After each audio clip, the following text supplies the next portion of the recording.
again, thanks again for tuning into this video where I'm going to explain my yoga class that was inspired by this week's parsha, Vayeishev. If you've been following along on my blog or with my classes, or you just like these explanations, remember to like and subscribe. And without further ado, I'm going to just delve into my Vayeishev takeaway. So first, a quick summary. Of Jacob's 12 sons, Joseph is clearly favored, as can be seen through preferential treatment, such as the gift of the coat of many colors, which is why I wore my pants of many colors for this week's class. Tying it all together, so he's fabulous, and his brothers are already jealous that this 17-year-old is the front runner to carry on their family's legacy. And to make matters worse, Joseph tells his brothers about two dreams where he foretells that he's going to rule over them, basically. So they're jealous, and they only grow more jealous, and some of them throw Joseph into a pit with scorpions, which was better than what they originally wanted to do, which was kill him. But then they sell him into slavery, and then they convince their father that he's dead, that his favorite son is dead. So they lied. So Joseph is then taken to Egypt and sold once again to a minister in the Pharaoh's palace named Potiphar. But everything Joseph does is blessed by God, and he's successful. So he becomes an overseer of all his master's property. So he's kind of been torn out of his home into this new environment, stripped of his freedoms, but he still makes it to the top. But then Joseph is imprisoned because Potiphar's wife lies about Joseph trying to force himself on her, when in reality it was him who rejected all of her advances. So how's that?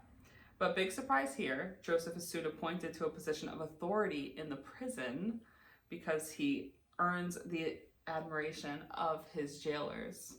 So he does it again.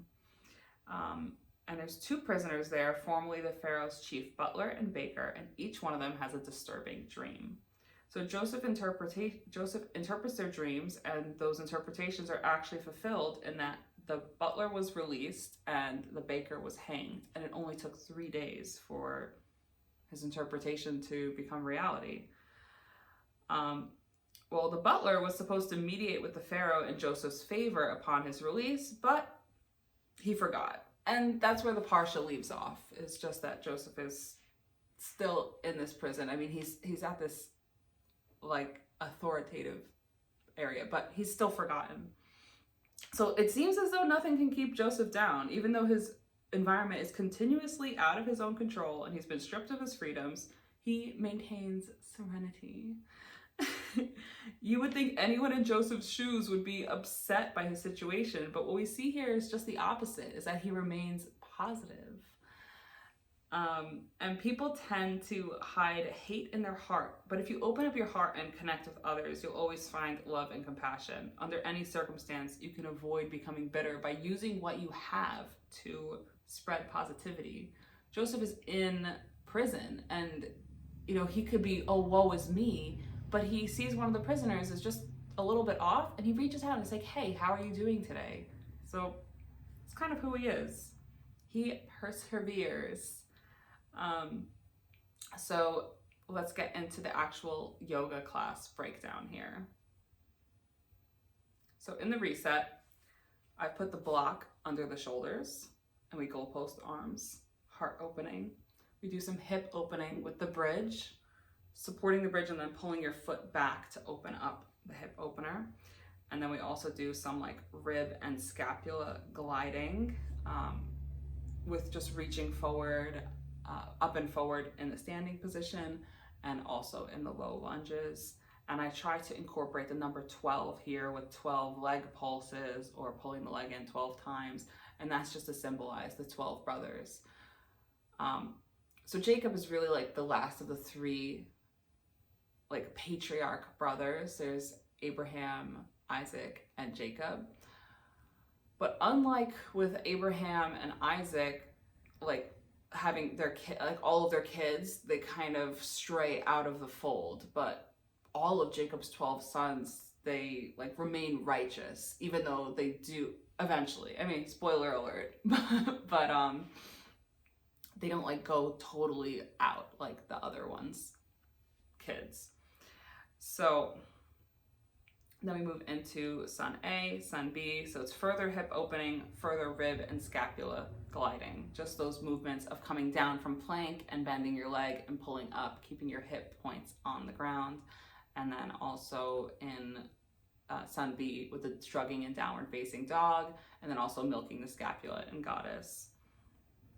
And then with the stream, so here I've done something a little bit different than I normally do in classes. Normally it's just kind of like one side and then the other side. But here it's like I have a part 1 and a part 2 where you do one side and the other side before you move to the next part and do one side and the other side of the body.